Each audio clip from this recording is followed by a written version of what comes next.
Desperate for cash, she accepted the private chef job for a millionaire.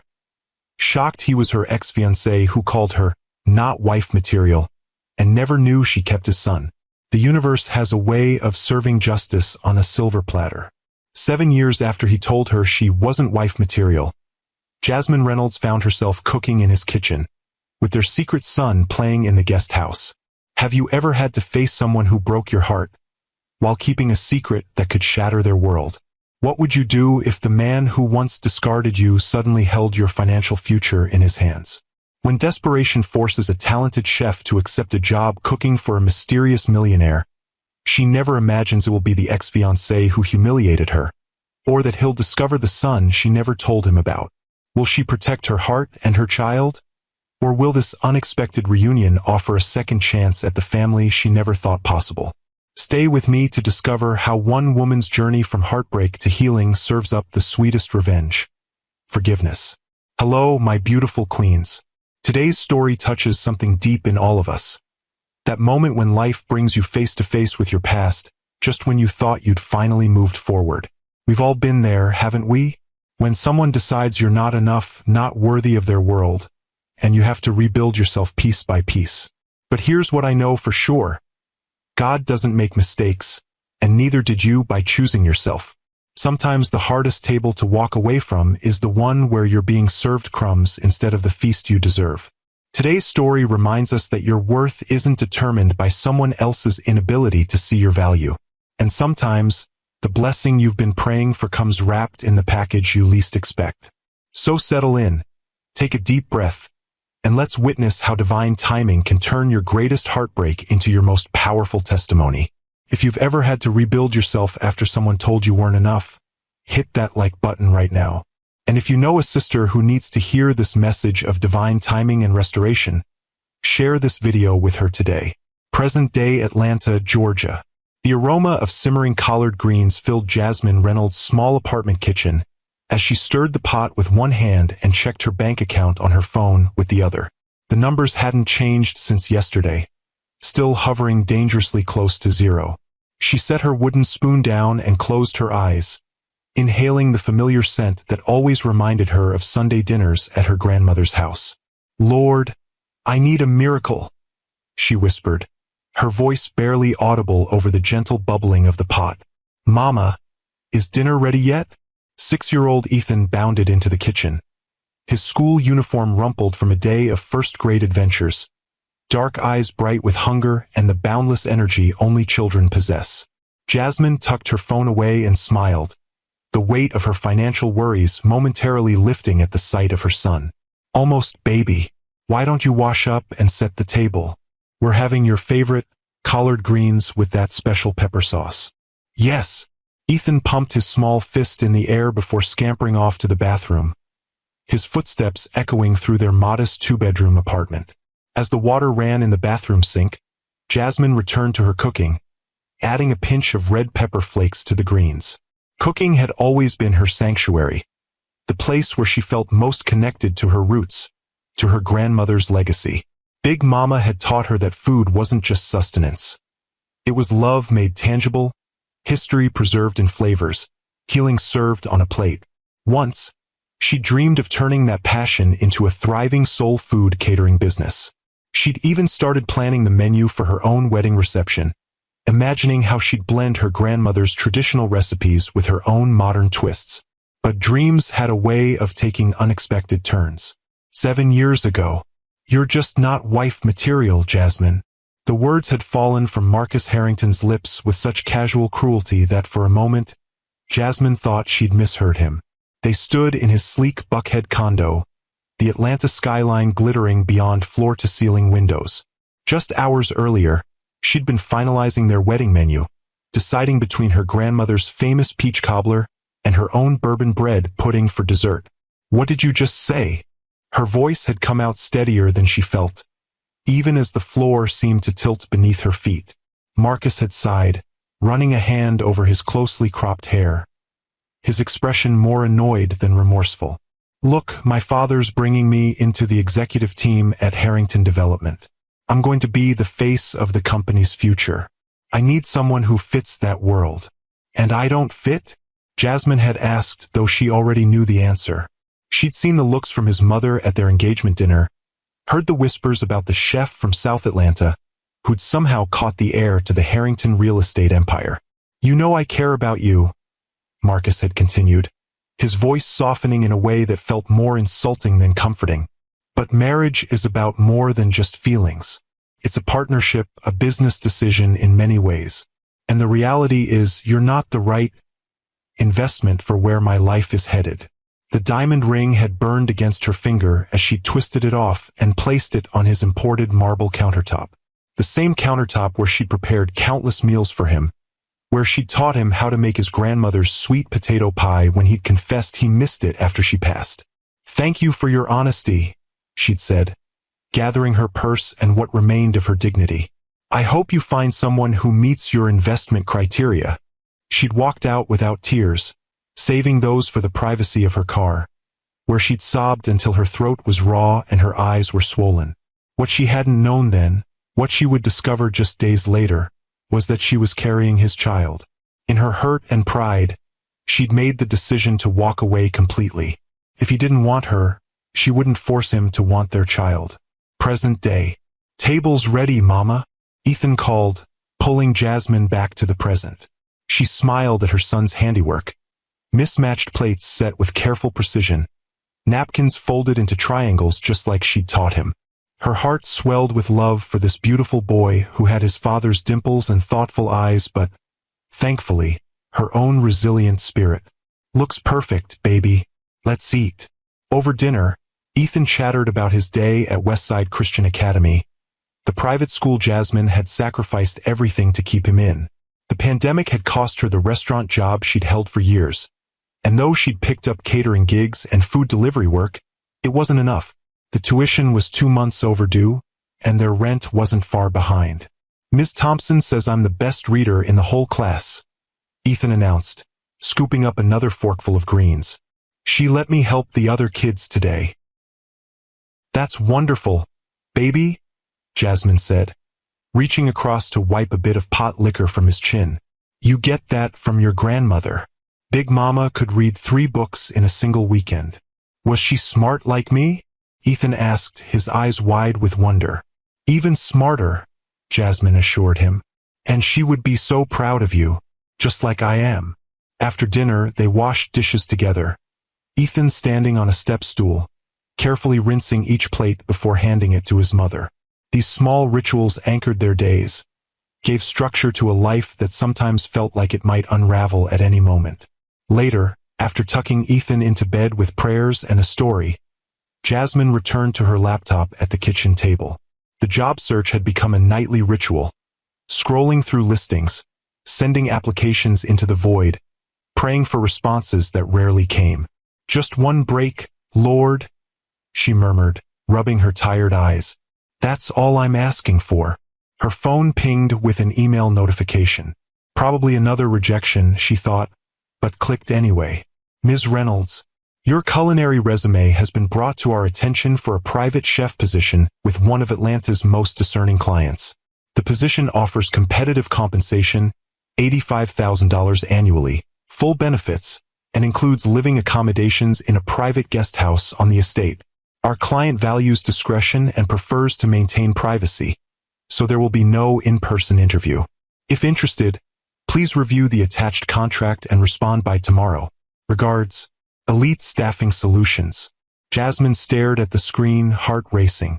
$85,000. Place to live. Benefits. It seemed too good to be true, especially the part about no interview. But the agency was legitimate. She'd heard of them placing staff with Atlanta's wealthiest families. She scanned the contract.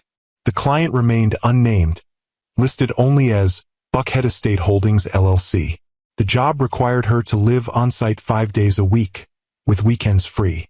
She could bring her son. The estate had a guest house where they would stay. It was perfect, almost suspiciously so. But Jasmine was out of options.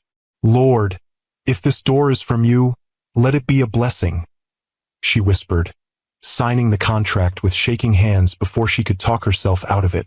3 years ago. "Mama, why don't I have a daddy like Jaden?" Ethan had asked one evening as Jasmine tucked him into bed. He was 3 then, just beginning to notice the differences between his family and others. The question had pierced her heart, though she'd prepared for it.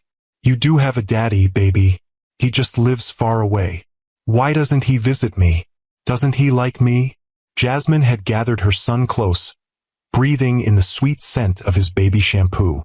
Your daddy doesn't know what a wonderful, special boy you are. That's his loss, not yours. But you have me, and I love you enough for 2 parents. And you have Big Mama watching over you from heaven, and your aunties at church who spoil you rotten. But why doesn't he know me? Ethan had persisted, his little brow furrowed in confusion. How could she explain to a 3-year-old that his father had deemed his mother unworthy? That she'd chosen to keep him a secret rather than subject him to potential rejection? Sometimes grown-ups make complicated choices, she'd said finally. But none of those choices have anything to do with how lovable you are. You are perfect exactly as you are. Present day. The following Monday, Jasmine stood before the imposing gates of one of Buckhead's most exclusive estates. Ethan's small hand clutched in hers. Her other hand gripped the handle of her knife roll, the professional set her grandmother had gifted her when she graduated culinary school, before life had taken its detours. This house is bigger than my whole school, Ethan whispered, eyes wide as the gates swung open. The driveway curved through manicured grounds toward a sprawling Georgian-style mansion. Jasmine swallowed hard, fighting the feeling that she didn't belong in such a place. She'd grown up in South Atlanta, raised by her grandmother after her mother passed. Places like this existed in another universe. A silver-haired woman in a crisp uniform met them at the front door. Ms. Reynolds? I'm Mrs. Porter, the estate manager. Welcome to Harrington House. Jasmine froze. Harrington? Yes, though Mr. Harrington is quite private these days. He rarely leaves his home office. Mrs. Porter smiled kindly at Ethan. And this must be your son. There's a lovely playroom in the guest house, young man. As they followed Mrs. Porter through the mansion's gleaming hallways, Jasmine's mind raced. Harrington was a common enough name, she reasoned. Couldn't be him. Marcus had been building a life with some society woman last she'd heard. Someone who fit his world. The kitchen was a chef's dream, wolf range, sub-zero refrigerator, marble countertops stretching for days. Jasmine ran her fingers along the cool surface, momentarily forgetting her anxiety. Mr. Harrington has simple but refined tastes, Mrs. Porter explained. Southern cuisine is his preference, though he appreciates innovation. He dines alone at 7 each evening in the small dining room. You'll find the pantry and refrigerator fully stocked according to your requested ingredients. After settling Ethan in their new quarters, a charming 2-bedroom guest house just behind the main residence, Jasmine returned to the kitchen. She unpacked her knives, laying them out in precise order, a ritual that always centered her. Then she began preparing her grandmother's recipes. Smothered chicken, candied yams, collard greens with turkey neck, cornbread from scratch. As she cooked, she prayed, Lord, guide my hands. Whatever brought me here, let me serve with excellence. At precisely 7, Jasmine arranged the food on a serving cart and wheeled it toward the dining room.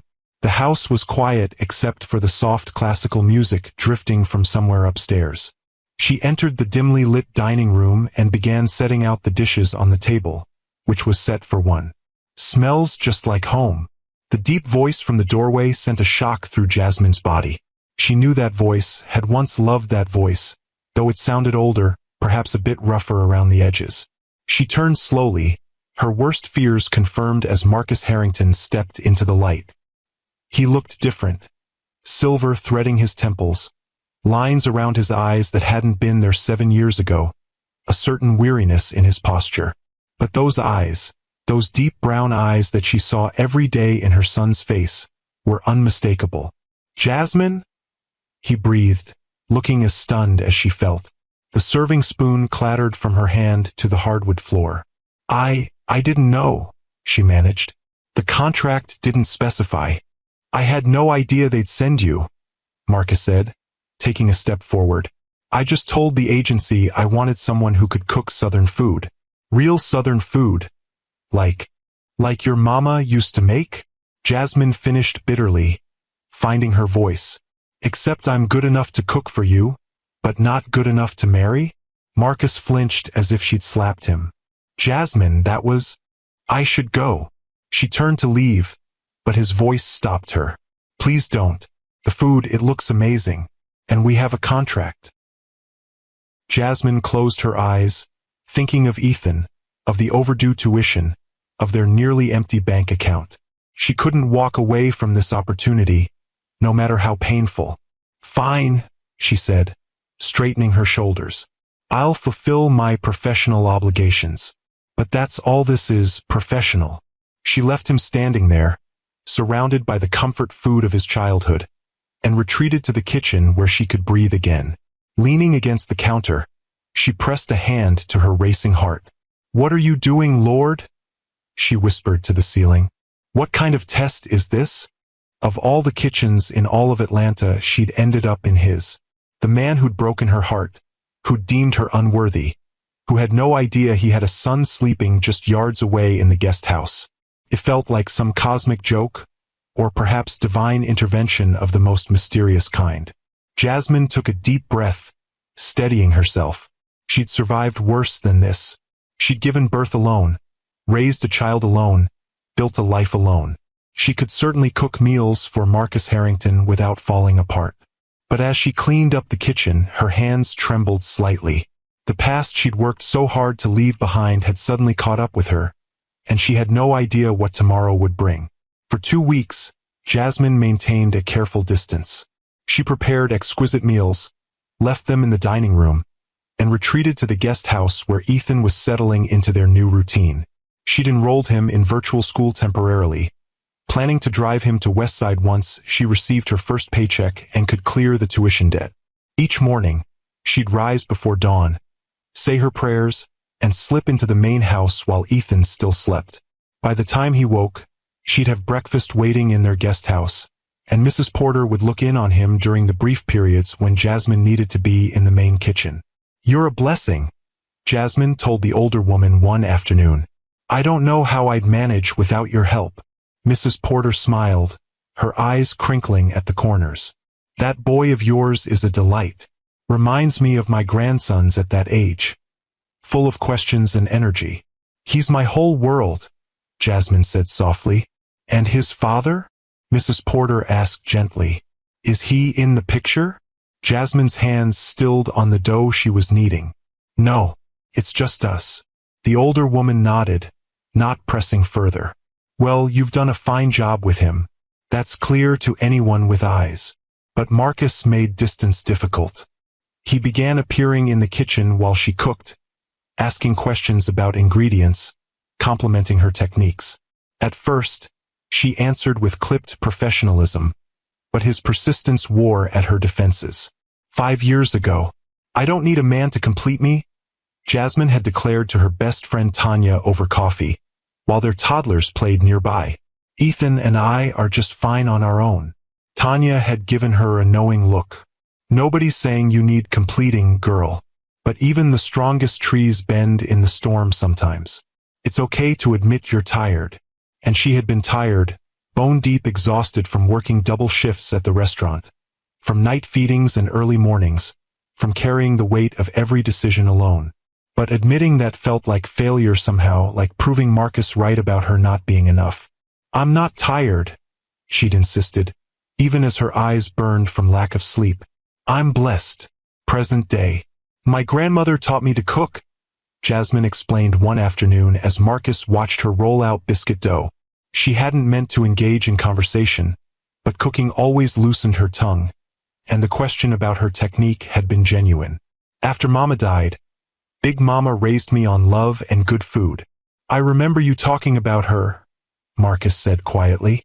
She passed while we were together, right? Jasmine nodded, surprised he'd remembered. Just before you and I. She trailed off, unwilling to revisit that pain.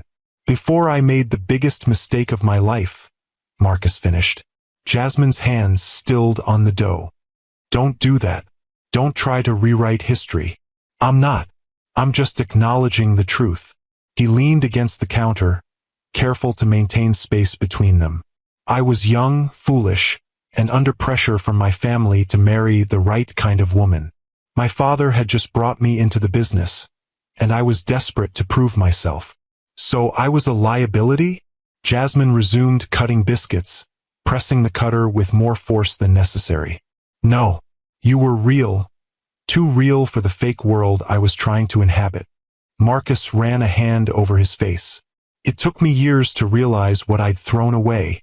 Jasmine arranged the biscuits on a baking sheet, refusing to meet his eyes. Words hurt, Marcus. Some wounds take years to heal. I know. And I'm sorry. Sorrier than you can imagine. She finally looked at him. What happened to you? Mrs. Porter said you rarely leave your office. That's not the Marcus Harrington I knew. A shadow crossed his face. Life happened. A failed marriage to exactly the kind of woman my parents approved of. A business partnership that imploded spectacularly. I still have money. More than I need, but not much else. Despite herself, Jasmine felt a flicker of compassion. I'm sorry to hear that. Don't be. I earned every bit of my misery. He offered a sad smile. But your food. It's the first thing that's made me feel something good in a long time. 6 years ago. Push, Jasmine.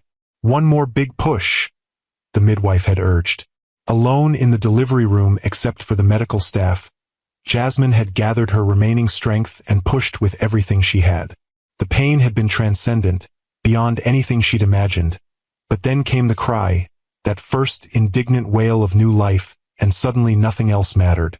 It's a boy, the midwife had announced, placing the squirming, vernix-covered infant on Jasmine's chest. A beautiful, healthy boy. Looking down at her son's face for the first time, Jasmine had seen Marcus immediately, the shape of his brow, the curve of his lips. For a moment, grief had threatened to overshadow joy. Then the tiny hand had curled around her finger with surprising strength, and she'd known with absolute certainty that this child was meant to be hers, that every painful step had led to this perfect moment. "Hello, Ethan," she'd whispered, the name she'd chosen months before suddenly feeling right. "I'm your mama, and I will always, always love you." Present day. Before Jasmine could respond to Marcus's confession, her phone rang. She wiped her hands and checked the screen. Ethan's virtual school teacher. "Ms. Reynolds? Ethan seems quite unwell. He's burning up with fever and complaining of a sore throat. I think you should check on him immediately." Jasmine's heart raced as she rushed to the guest house, finding Ethan curled on the couch, his small face flushed with fever. "Baby, what hurts?" she asked, pressing her lips to his forehead. "Everything, Mama," he whimpered. "My throat feels like fire." His temperature read 103.8, dangerously high. Jasmine called his pediatrician, who advised bringing him to the emergency room immediately. "I don't have my car," she realized aloud, having taken an Uber to the estate that first day. "I'll call a rideshare. Is everything all right?" Marcus appeared in the doorway, concern etched on his face. "Ethan's sick, really sick. I need to get him to Children's Healthcare downtown." Without hesitation, Marcus grabbed his keys. "I'll drive you. It'll be faster than waiting for a car." Too worried to argue, Jasmine gathered Ethan in her arms and followed Marcus to his Range Rover. He drove with focused intensity, navigating Atlanta traffic with skill, while Jasmine cradled Ethan in the back seat, praying continuously under her breath. "Lord, please protect my baby. Please let him be okay." Marcus glanced at them in the rearview mirror, his expression unreadable. "We're almost there. How's he doing?" "His fever's still high," Jasmine said, her voice tight with worry. "He's never been this sick before." At the hospital, Marcus handled the paperwork while nurses took Ethan's vitals. The doctor diagnosed severe strep throat with possible complications and ordered immediate 4 antibiotics. "He'll need to stay overnight for observation," the doctor explained. "His blood work shows concerning inflammation markers." "I'll stay with him," Jasmine said immediately, though anxiety flashed through her. She hadn't packed anything, had no change of clothes, no toothbrush. "I'll get whatever you need," Marcus offered, as if reading her thoughts. Just text me a list. As Ethan dozed fitfully in the hospital bed, Jasmine sank into the chair beside him, emotionally exhausted. The beeping monitors and antiseptic smell brought back memories of her own childhood hospital stays after her asthma attacks. Her grandmother always at her side, steady and strong. "You're going to be just fine, baby," she whispered, stroking Ethan's hair back from his forehead. "Mama's right here." Marcus returned hours later with a duffel bag containing everything she'd requested, plus comfort items she hadn't thought to ask for. Her favorite tea, a soft throw blanket, a charger for her phone. "Thank you," she said, genuinely touched by his thoughtfulness. "You didn't have to do all this. It's the least I could do." He set the bag down and looked at Ethan, his expression softening. "How is he?" "They're running more tests," she told him, voice rough with worry. "They mentioned his blood type is complicating things. He has a rare one." Marcus frowned. "What type is he?" "AB negative.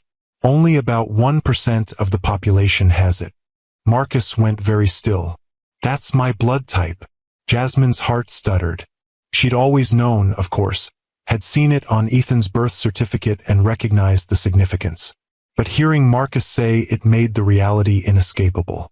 "Jasmine," he said slowly, "how old is Ethan?" She met his gaze steadily. "He's 6. He was born 8 months after you ended our engagement." Marcus stared at the sleeping child, recognition dawning in his eyes, the dimples, the shape of his brow, the curl of his lashes against his cheeks. "He's mine," he whispered, not a question but a realization. Tears filled Jasmine's eyes. "Yes. Why didn't you tell me?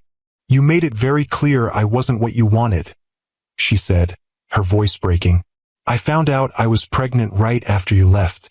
I didn't want him growing up feeling unwanted the way you made me feel." Marcus sank into the chair opposite her, his face ashen. "I had a right to know. And he had a right to be loved unconditionally," Jasmine countered. "Could you have given him that then? When you were so concerned with appearances and what your family thought?" Marcus opened his mouth to argue, then closed it, the fight draining from him. "No," he admitted finally. "I couldn't have. I wasn't ready to be the father he deserved." They sat in silence, the beeping of hospital monitors the only sound between them. "I'd like to be in his life now," Marcus said eventually. "If you'll let me." Jasmine studied him, searching for the arrogant young man who had broken her heart. Instead, she saw someone humbled by life, genuine remorse in his eyes. "We'll see," she said carefully. "Ethan comes first. His well-being is all that matters to me." "As it should be." Marcus looked at their sleeping son with wonder. "I've missed so much." "Yes," Jasmine agreed softly. "You have. Can you imagine keeping such a powerful secret for years?" Type "divine timing" in the comments if you believe God orchestrates even our most painful moments for a greater purpose. And if you're new here, subscribe to join our sisterhood of powerful stories. 4 years ago. "He looks just like his daddy," Jasmine's aunt had remarked at Ethan's 2nd birthday party, not knowing the weight of her casual observation. "He looks like himself," Jasmine had replied firmly, though her heart had clenched at the truth of the statement. Every day, Ethan grew to resemble Marcus more. The same thoughtful expression, the same dimples when he smiled, the same determined set to his jaw when he was frustrated.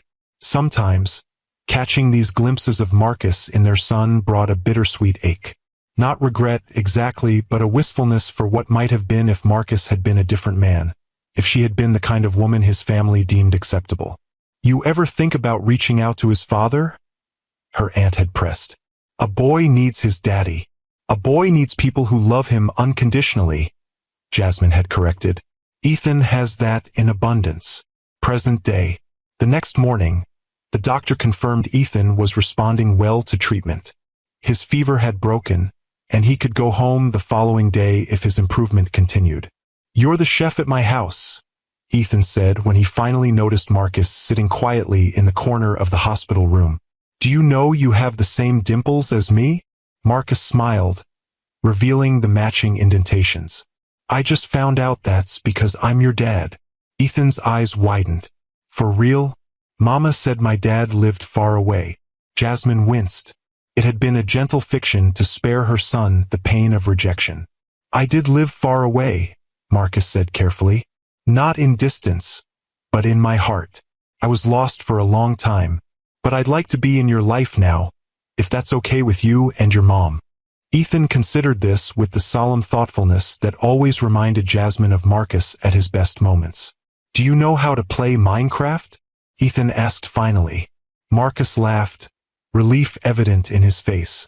No, but I'm a quick learner. The simplicity of the exchange brought tears to Jasmine's eyes. Children could be so forgiving, so open to possibility. If only adults could approach life with the same willingness to start fresh. When they returned to the estate, everything had changed. Marcus insisted on covering all of Ethan's medical bills and clearing Jasmine's debt at Westside Christian Academy. At first, she resisted.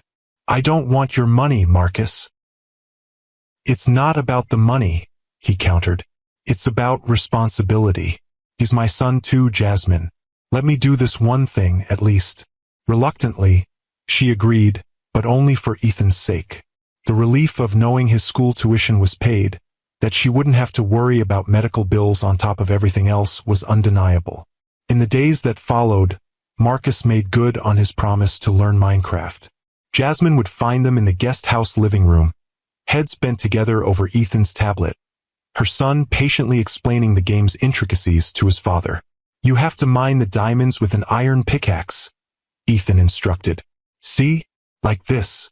Got it, Marcus said, his brow furrowed in concentration. And then we can make diamond armor?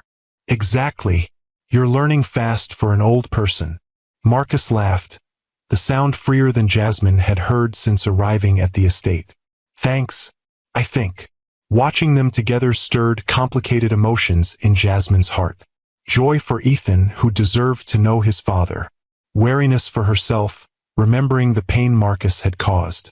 And something else, something she wasn't ready to name. Seeing this new, humbled version of the man she'd once loved. 1 week later. I'd like to cook dinner for you and Ethan tonight, Marcus said one afternoon as Jasmine prepared lunch. In the main house. She looked up, surprised. You cook now? I've been practicing, he admitted.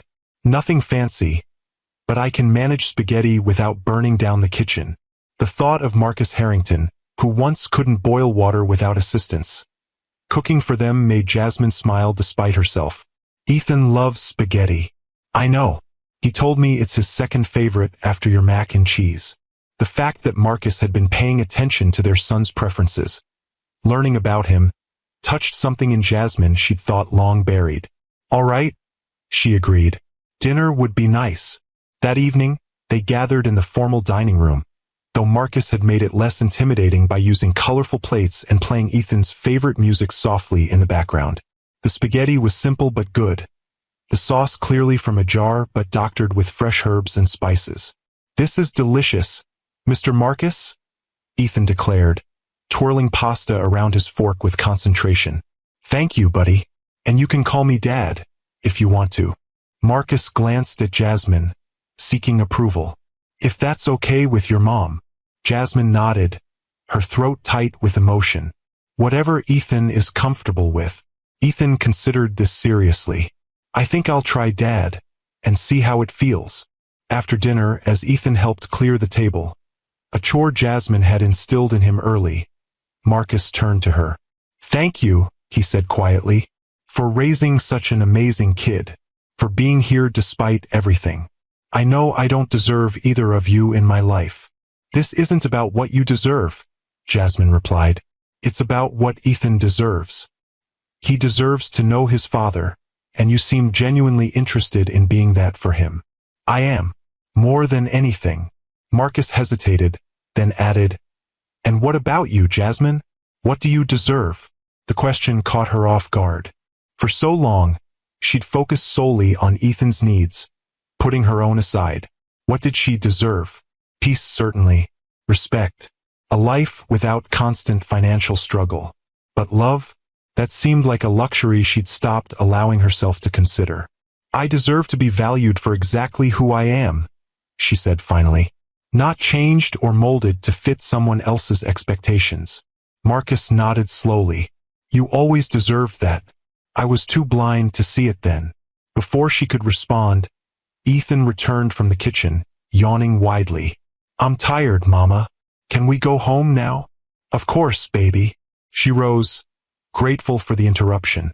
"Say goodnight to your dad." The word felt strange on her tongue, but the smile that lit Ethan's face made any discomfort worthwhile. "Night, Dad," he said, allowing Marcus to hug him. "Thanks for the spaghetti." "Anytime, buddy. Sweet dreams." As they walked back to the guest house, Ethan's small hand in hers, Jasmine felt as though they were crossing more than just the manicured lawn. They were stepping into uncharted territory, a new landscape where old wounds and fresh possibilities existed side by side. "I like him," Ethan said sleepily as she tucked him into bed. "He's not as scary as I thought dads would be." Jasmine smoothed his hair back from his forehead. "What made you think dads were scary?" Ethan shrugged. "Jaden's dad yells a lot, and Zoe's dad left and never came back. But my dad seems nice, and he's trying really hard at Minecraft even though he's not very good." Out of the mouths of babes, Jasmine thought. Children saw through pretense to the heart of things. Marcus was trying not just with the game but with fatherhood itself. The question was whether trying would be enough. 2 years ago, "I'm not looking for anyone," Jasmine had told her church sisters when they tried to set her up with the new deacon. "Ethan and I have our routine. We're happy." "Child, there's happy and then there's fulfilled," Sister Bernice had replied, her wise eyes seeing more than Jasmine wanted to reveal. "God didn't design us to walk alone."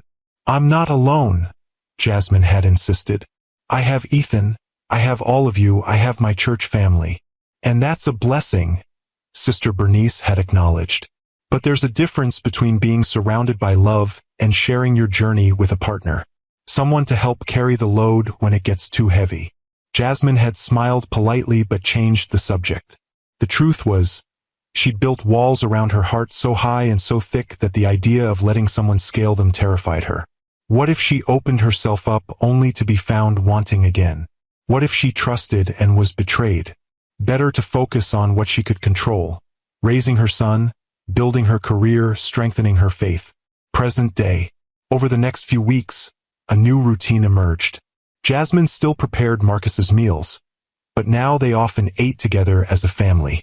Marcus adjusted his work schedule to spend afternoons with Ethan, helping with homework or taking him to the park. On weekends, when Jasmine and Ethan would normally return to their apartment, Marcus invited them to stay, turning the estate's pool into a water park or organizing movie nights in the home theater. "You don't have to do all this," Jasmine said one Saturday as they watched Ethan splash in the pool. "He'd be happy with much simpler things." "I know," Marcus replied, "but I'm trying to make up for lost time. And honestly, I'm enjoying it as much as he is. Maybe more." She studied him, noting the changes 6 years had wrought. The arrogant young executive was gone, replaced by a man who seemed more at ease in his own skin despite the setbacks he'd mentioned. There was a gentleness to him now, a thoughtfulness that reminded her of the Marcus she'd first fallen in love with, before ambition and family pressure had hardened him. "What happened with your marriage?" she asked suddenly. "If you don't mind me asking." Marcus was quiet for a moment, watching Ethan practice his cannonball jumps. "Camille was exactly what my parents wanted, Spelman graduate from a good family, connected to all the right people in Atlanta society. We looked perfect on paper. But we were strangers living in the same house. She wanted the Harrington name and the lifestyle that came with it. I wanted," he trailed off, then continued more softly, "I wanted what I'd thrown away with you. Authenticity, real connection, someone who saw me, not just my potential or my bank account." "I'm sorry," Jasmine said, and meant it. "That sounds lonely." It was. After 3 years, she had an affair with my business partner. They conspired to push me out of a development deal I'd been working on for years. When I confronted them, they didn't even deny it. Just told me I was too idealistic, that business and marriage were both about strategic advantage. That's cold. It was a wake-up call, Marcus admitted. Made me realize I'd become exactly what my father wanted, ruthless, calculating, putting profit above people. I didn't like who I saw in the mirror. So what changed? Everything. I bought Camille out of her shares in the company, divorced her, and walked away from the partnership with Julian. Focused on smaller, community-centered developments instead of luxury high-rises. Started working with nonprofits on affordable housing initiatives. He smiled ruefully. My father nearly had a stroke when I announced the new direction. Said I was throwing away the Harrington legacy. And were you? I was redefining it. At least, that's what I told myself. He looked at her directly. But the truth is, I was trying to become someone you might have been proud of. Even though I thought I'd never see you again. The admission hung between them, too honest to dismiss, too loaded to easily accept. Marcus, I'm not saying that to pressure you, he added quickly. I don't expect anything. I just want you to know that losing you changed me. Made me question everything I thought I wanted. Before Jasmine could respond, Ethan called from the pool. Mom, Dad, watch this dive. They both turned to watch, clapping appropriately at his somewhat awkward but enthusiastic attempt. The moment passed, but Jasmine felt its weight lingering. A pebble dropped into still water, ripples spreading outward. That night, after Ethan was asleep, Jasmine sat on the guest house porch, wrapped in a light blanket against the evening chill. The estate grounds were beautiful in the moonlight, the gardens silvered and mysterious. May I join you? Marcus asked, appearing at the bottom of the porch steps. She nodded, and he settled into the chair beside her, respecting her space. I've been thinking about what you said earlier, she began. About changing. I meant it. I believe you. But Marcus, people don't change completely. The core of who you are, that remains. And you're worried that deep down, I'm still that man who hurt you. She appreciated his directness. Yes, not just for my sake, but for Ethan's. He's already getting attached to you. If this is temporary, if you decide again that we don't fit your world, it would devastate him. I understand your concern, but Jasmine, the man who said those things to you, that wasn't my core. That was my fear, my insecurity, my father's voice in my head. He leaned forward, elbows on his knees. My core, the real me, was the boy who fell in love with you in that cooking class at the community center, who was amazed by your talent and your spirit, who felt more at home in your grandmother's tiny kitchen than in any boardroom. The memory caught her by surprise. Marcus showing up week after week to the community cooking class she'd been teaching, claiming he needed to learn basics but really just wanting to be near her. How they'd laughed when he'd burned the rice, how natural it had felt when he'd first kissed her among the spice jars and mixing bowls. That was a lifetime ago, she said softly. It doesn't have to be just a memory. His voice was gentle, without demand. I'm not asking for anything right now except the chance to be Ethan's father and, maybe, your friend. The rest, that's in God's hands. The mention of faith surprised her. The Marcus she'd known had attended church for networking opportunities, not spiritual guidance. You believe that now?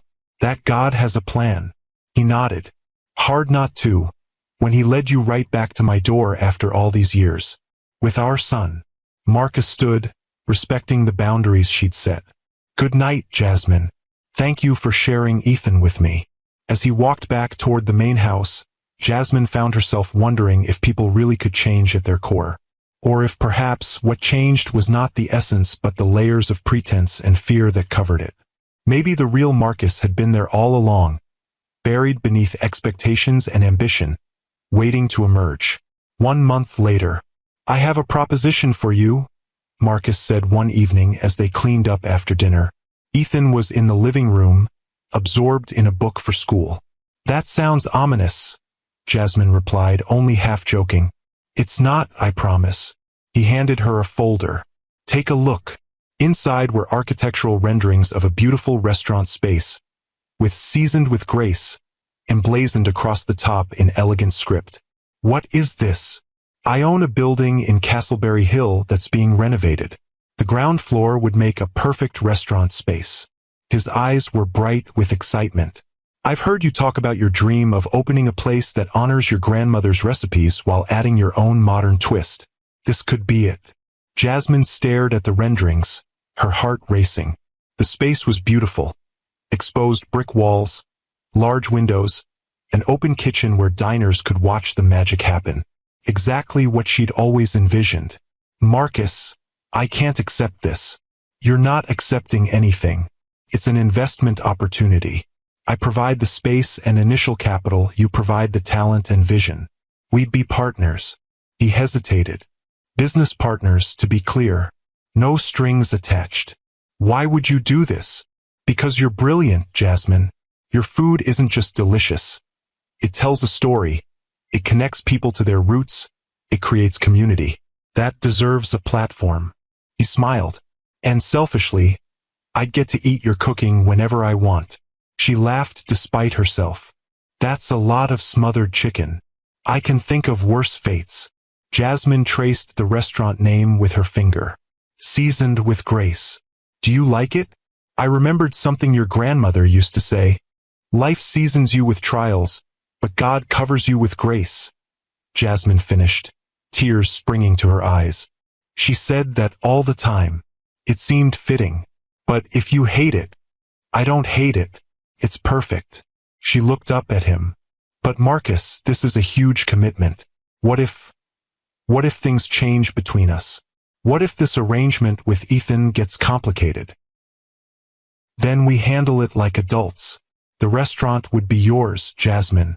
Your dream, your vision. My role would be silent partner, nothing more. He touched her hand briefly. No matter what happens between us personally, I want to see you succeed. I want Ethan to see his mother building something amazing. The sincerity in his voice was unmistakable. This wasn't the calculated business move of the old Marcus. This was a genuine desire to make amends, to support her dreams, to give back some of what he'd taken when he'd walked away. I'll think about it, she promised. That night, Jasmine called Tanya, needing her friend's perspective. Girl, he's offering to bankroll your dream restaurant with no strings attached? After discovering he has a son he never knew about? Either he's had a genuine come-to-Jesus moment, or this is the most elaborate guilt offering I've ever heard of. That's what I can't figure out, Jasmine admitted. Is this real change, or just an expensive way to ease his conscience? What does your heart tell you? Jasmine sighed. That's the problem. My heart isn't trustworthy where Marcus is concerned. It never was. Then trust your spirit, Tanya advised. Pray on it. The Holy Spirit will guide you. If you believe in second chances when someone has truly changed, hit that like button. And tell me in the comments. Would you have forgiven Marcus, or walked away for good? Valentine's Day. Mama, you look pretty, Ethan said as Jasmine emerged from her bedroom in the guest house. She wore a simple red dress she'd found on sale years ago but rarely had occasion to wear. Thank you, baby. You look very handsome yourself. She straightened his clip-on tie, touched by Marcus's thoughtfulness in getting matching outfits for himself and Ethan. The invitation had come a week earlier, dinner at the main house, just the three of them. Nothing fancy, Marcus had insisted, though the formal card suggested otherwise. When they arrived, Jasmine gasped. The dining room had been transformed. Twinkling lights draped from the ceiling, candles flickering on every surface, the table set with fine china and crystal. Dad did all this himself, Ethan whispered loudly. He made me promise not to tell, but he's been working on it for days. Marcus appeared in the doorway, looking nervous but handsome in his suit. Happy Valentine's Day, he said simply. The meal was catered. Marcus had wisely not attempted to cook for such an important occasion, but he'd clearly chosen dishes with care. Each course represented a significant moment in their history. The jambalaya from their first date, the lemon cake from her grandmother's recipe that he'd loved so much, even the sparkling cider they'd shared at their engagement dinner because Jasmine didn't drink alcohol. You remembered all this? She asked, genuinely moved. I remember everything about us, Jasmine, the good and the bad. He glanced at Ethan, who was happily demolishing his dessert. And now we're making new memories. The three of us. After dinner, Ethan presented Jasmine with a handmade card, covered in glitter and heartfelt if misspelled sentiments. I love you bigger than the whole universe, he'd written in careful first-grade script. I love you too, baby. More than you'll ever know. She hugged him tight, breathing in the scent of his hair, marveling as always at the miracle of him. Can I go play my new game now? Ethan asked, eyeing the video game system in the adjacent room that Marcus had recently installed. For a little while, Jasmine agreed. But not too late, it's still a school night. As Ethan scampered off, Marcus turned to her. I have something for you too, but it's not exactly a gift. He led her to the kitchen. Not the formal chef's kitchen where she prepared meals, but a smaller, cozier space that had once been a breakfast nook. It had been completely renovated, with warm wood cabinets, vintage-inspired appliances, and a large island perfect for cooking demonstrations. What is this? Your test kitchen, Marcus explained, for seasoned with grace.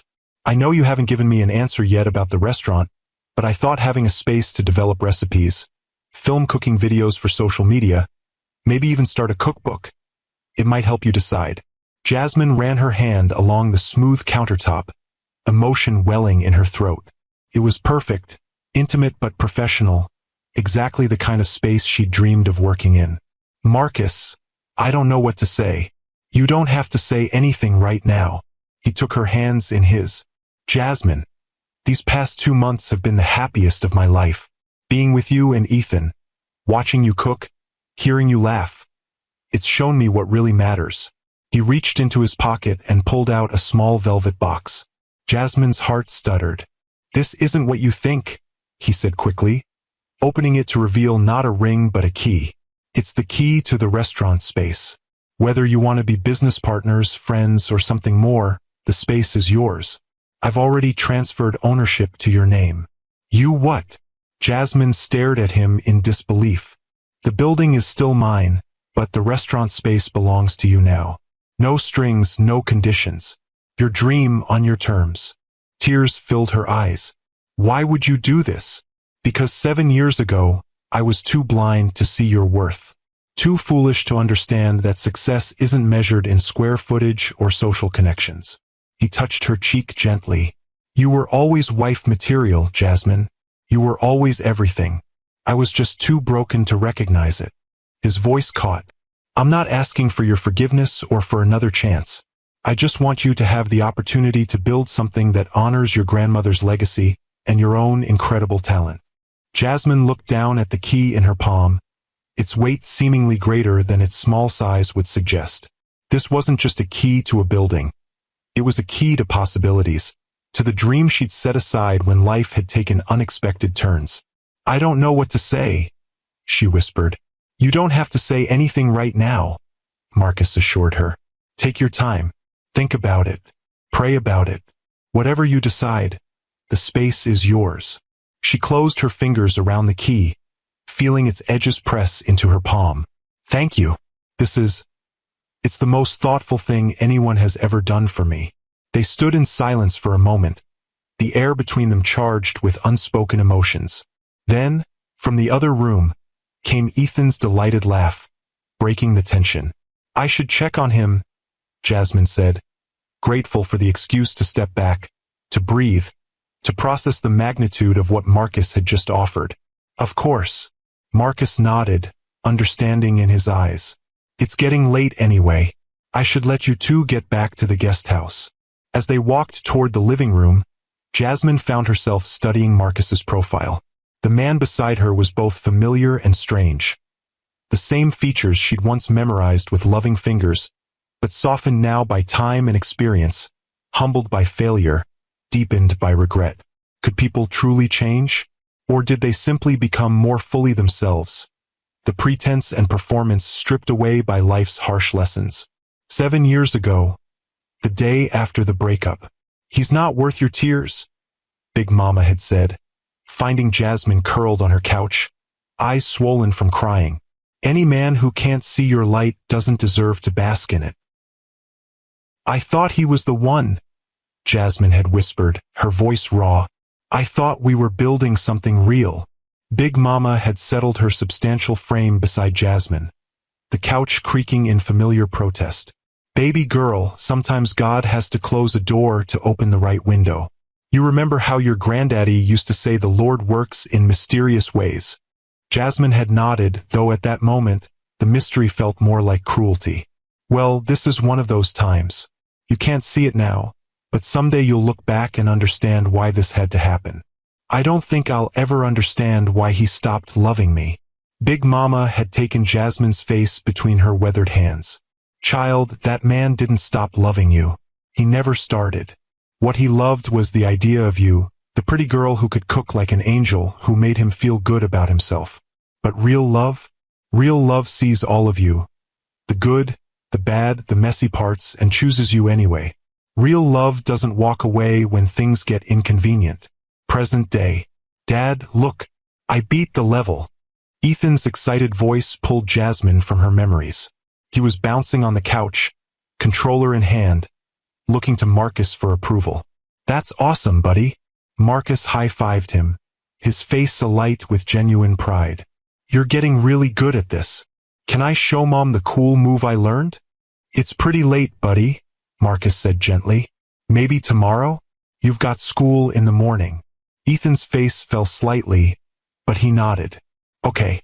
Promise we can play tomorrow." "Promise." Marcus helped him turn off the game system. "And maybe this weekend we can try that new park with the rock climbing wall.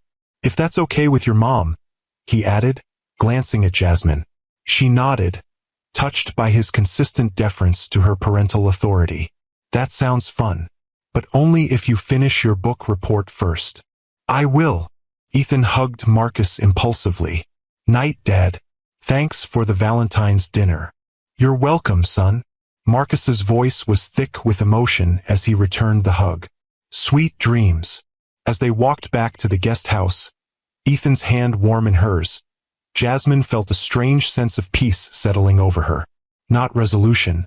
There were still too many unanswered questions for that, but a quieting of the storm that had raged within her since seeing Marcus again. "Mom," Ethan asked as she tucked him into bed, "do you like Dad?" The directness of the question caught her off guard. "Why do you ask that, baby?" "Because sometimes you look at him like you're trying to solve a really hard math problem." Ethan yawned widely. "And sometimes you smile at him when you think nobody's looking." Children missed nothing, Jasmine thought ruefully. "Your dad and I have a complicated history. Because he didn't know about me? That's part of it." She smoothed his covers, choosing her words carefully. "But mostly because people can hurt each other without meaning to, and then it takes time to learn to trust again. Like when Jaden broke my action figure and said he was sorry, but I didn't want to let him play with my toys anymore." Jasmine smiled at the simple but apt comparison. "Something like that, yes, but much bigger. Jaden's my friend again now," Ethan pointed out sleepily. "He was really sorry, and he saved up his allowance to buy me a new figure. A better one." Out of the mouths of babes, Jasmine thought for the second time. "That was very kind of him. Dad's trying to be kind too," Ethan murmured, his eyes drifting closed. "He told me he wants to make you smile more." Jasmine leaned down to kiss his forehead, her heart full. "Sleep tight, my sweet boy. I love you to the moon and back. And to Saturn and Jupiter too," he replied, their nightly ritual complete. Later, sitting on the guest house porch with a cup of tea, Jasmine turned the restaurant key over in her fingers. The moonlight caught its edges, making it gleam like a promise. Could she accept this gift? Not just the physical space, but the opportunity it represented. The chance to revive her dream, to honor Big Mama's legacy, to create something lasting for Ethan's future? And what about Marcus himself? The man who had broken her heart was offering her the means to fulfill her deepest ambition, asking nothing in return except perhaps forgiveness. Could she separate the gift from the giver? Should she? As if summoned by her thoughts, her phone lit up with a text from Marcus. "No pressure about the key. Whatever you decide, I support you. Good night, Jasmine." She smiled despite herself, remembering Ethan's observation. Sometimes you smile at him when you think nobody's looking. Perhaps it was time to stop hiding those smiles. 3 days later. I've made a decision, Jasmine told Marcus as they walked through the empty restaurant space in Castleberry Hill. The afternoon sun streamed through the large windows, illuminating the possibilities of the bare room. About seasoned with grace. Marcus nodded, his expression carefully neutral. Whatever you decide, I'll respect it. I want to do this, she said, her voice gaining confidence as she spoke. But I want to do it right, as a true partnership. What do you mean? I mean, I'll accept your investment, but as a business loan with fair terms, not a gift. I'll pay you back every penny with interest. She met his gaze steadily. And I want everything in writing, reviewed by my own lawyer.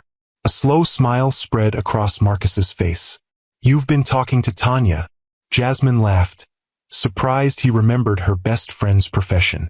She's the best contract attorney I know. And yes, she had some thoughts about accepting property from an ex. I bet she did. Marcus's eyes crinkled with amusement. For what it's worth, I think it's a smart decision. Protects both of us. Keeps things professional. Exactly. Jasmine walked further into the space, envisioning where the tables would go, where the open kitchen would be positioned. I've been working on a business plan. I want to start small, dinner service only, Thursday through Sunday. Focus on elevated soul food with seasonal ingredients. Maybe cooking classes during off hours. It sounds perfect. Marcus watched her with undisguised admiration. You've really thought this through. I've had 7 years to think about it, she admitted. Even when it seemed impossible, I never stopped planning, dreaming. That's what I've always loved about you, Marcus said softly. Your determination, your vision. The word loved hung in the air between them, neither acknowledging it directly. There's something else, Jasmine said, turning to face him fully. About us, about our situation. Marcus tensed slightly. Okay. I think we should take things slow. For Ethan's sake and for our own. She took a deep breath. I'm not saying no to the possibility of something between us again. But I need time. I need to see that this change in you is real and lasting. Relief flooded his features. That's more than fair. More than I deserve, honestly. It's not about deserving, Jasmine said, echoing his words from weeks earlier. It's about what's right for all of us. Ethan loves having you in his life. I can see how much you care about him. And I'm starting to remember what I saw in you all those years ago. Marcus stepped closer, hope evident in his eyes. Jasmine, She held up a hand, stopping him. But I'm not the same woman I was then. I'm stronger now, more certain of my worth. I won't accept anything less than full partnership, full respect, full acceptance. In business or in life. I wouldn't want anything less, he assured her. The woman you are now, she takes my breath away. Your strength, your grace, the way you've raised our son. I'm in awe of you, Jasmine. Truly. The sincerity in his voice touched something deep within her. A place that had been closed off for so long, she'd almost forgotten it existed. Then let's start here, she said, gesturing to the empty restaurant space around them. Let's build something together, something real, something lasting, and see where it leads us. Marcus nodded, understanding the layers of her proposal. Partners, he agreed, extending his hand. Partners, she confirmed, taking it.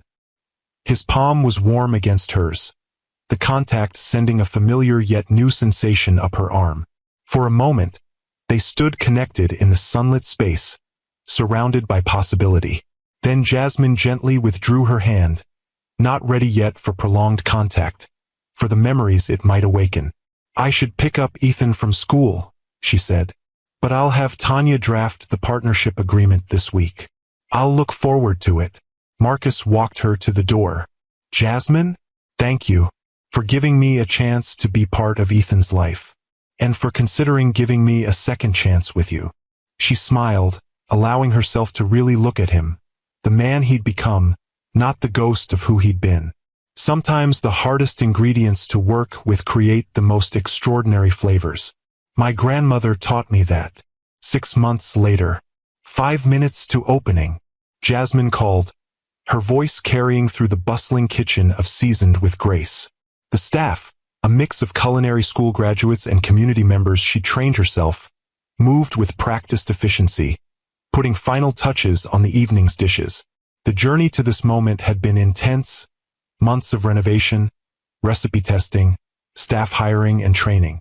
But now, on opening night, everything was finally ready. The restaurant had already generated buzz in Atlanta's food scene. Jasmine's social media cooking videos, filmed in the test kitchen Marcus had created, had attracted thousands of followers. Her modern take on soul food classics, honoring tradition while embracing innovation, had caught the attention of local food critics and influencers. "How are you feeling?" Marcus appeared at her side, handsome in a tailored suit. Though he'd kept his promise to be a silent partner in the business, he'd been present for every major decision, offering support without taking control. Nervous, excited, grateful, Jasmine smoothed her chef's coat, embroidered with the restaurant's name and her own. "I still can't believe this is happening." "Believe it. You've earned this, Jasmine." He gestured to the dining room beyond the kitchen's glass partition, where Ethan was proudly showing Tanya and other family friends to their reserved table. "Everyone who matters is here to support you." "Almost everyone," she said softly, thinking of Big Mama, wishing she could see this moment. Marcus seemed to read her thoughts. "She's here in spirit. In every recipe, every technique you use. She'd be so proud of you." Jasmine nodded, blinking back tears. "Thank you for saying that." Over the past 6 months, their relationship had evolved gradually.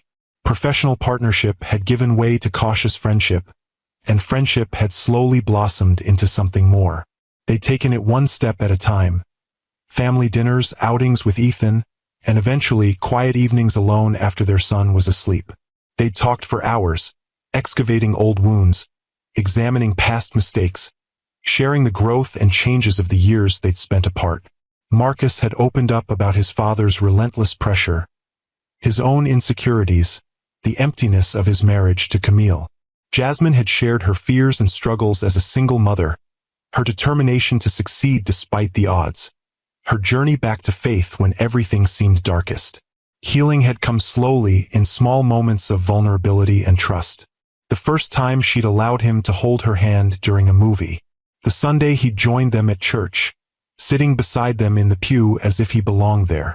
The afternoon he'd taught Ethan to ride a bike, and she'd realized she was falling in love with him all over again, not with the memory of who he'd been, but with the reality of who he'd become. "It's time," Marcus said gently, bringing her back to the present. "Your guests are waiting." Jasmine took a deep breath, centering herself. "Let's do this." The evening unfolded like a dream. Diners exclaimed over each course, Big Mama's collard greens elevated with smoked turkey and a touch of apple cider vinegar, crispy fried chicken brined in buttermilk and herbs, shrimp and grits with a spicy tomato gravy that paid homage to Jasmine's mother's recipe. Between courses, Jasmine moved through the dining room, greeting guests, accepting compliments, sharing the stories behind each dish. This was more than a restaurant. It was her heritage made tangible. Her grandmother's legacy continued through her own hands. Near the end of service, as desserts were being plated, peach cobbler with bourbon vanilla ice cream, chocolate chess pie with salted caramel, Marcus asked for everyone's attention. "I'd like to propose a toast," he said, raising his glass, "to Chef Jasmine Reynolds, whose talent, vision, and perseverance have created this extraordinary place, and to the memory of Big Mama, whose wisdom and love seasoned not just her food, but all who were fortunate enough to know her." "To Jasmine and Big Mama," the diners echoed, glasses raised. Jasmine felt tears threatening again, but these were tears of joy, of fulfillment, of dreams realized. Later, after the last guests had departed and the staff had cleaned up, Jasmine found herself alone in the kitchen with Marcus.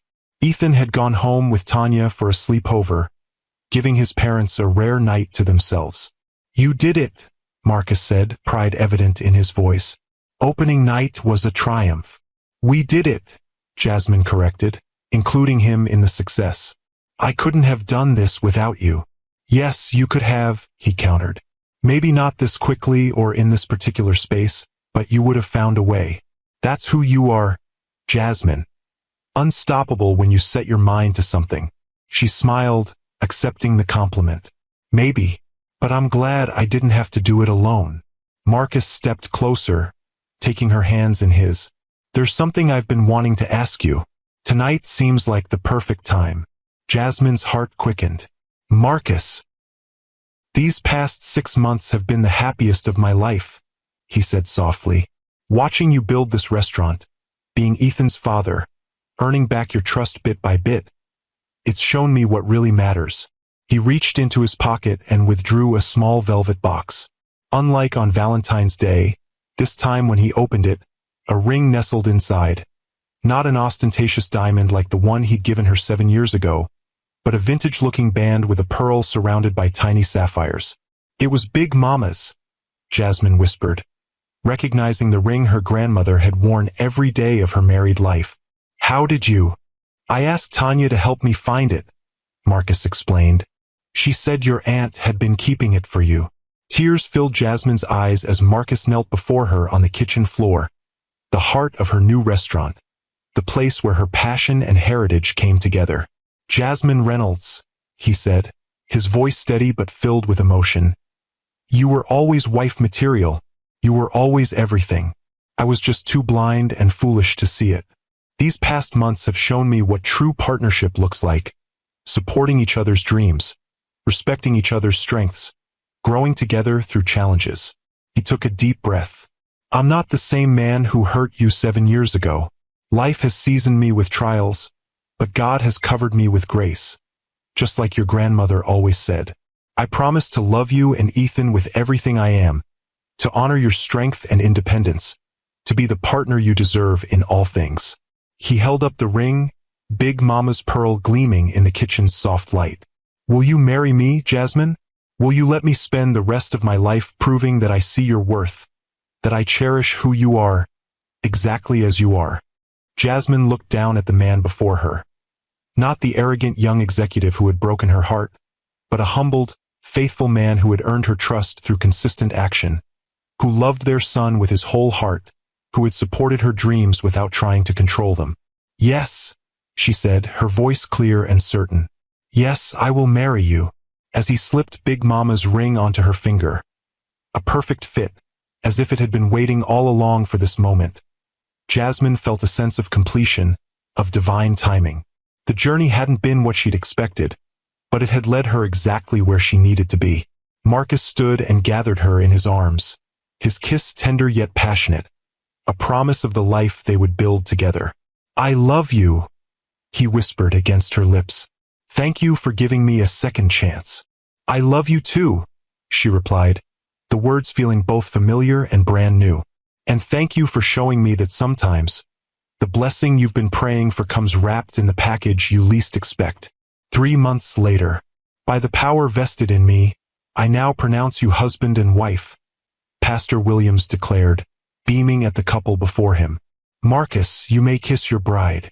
The small church erupted in cheers as Marcus tenderly kissed Jasmine, their friends and family celebrating the union that had been 7 years and many life lessons in the making. Ethan, handsome in his miniature suit as the ring bearer, bounced excitedly beside them. Are we officially a family now? He asked as they turned to face their guests. We've always been a family, baby, Jasmine assured him, smoothing his tie. This just makes it official on paper. And in the eyes of God, Marcus added, his hand warm on Jasmine's back. The 3 of us, blessed and united. The reception was held at Seasoned with Grace, transformed for the evening into an intimate celebration space. Jasmine's staff had outdone themselves, preparing a feast that honored both families' traditions. Marcus's mother's famous mac and cheese alongside Big Mama's recipes. A beautiful blend of heritage and new beginnings. As they shared their first dance as husband and wife, Marcus held Jasmine close, swaying gently to Aretha Franklin's I Say a Little Prayer. Happy? he murmured against her temple. More than I ever thought possible, she replied honestly. It's like Big Mama always said. Sometimes you have to go through the fire to come out refined. She was a wise woman. Marcus pulled back slightly to look into her eyes. I promise you, Jasmine Harrington, that I will spend every day making sure you never regret giving me this second chance.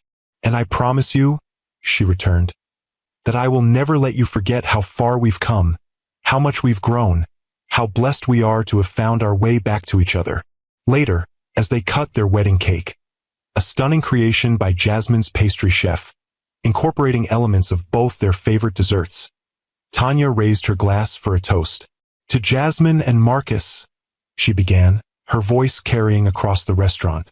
When Jasmine first told me she'd taken a job cooking for her ex-fiancé, I thought she'd lost her mind. Laughter rippled through the gathering.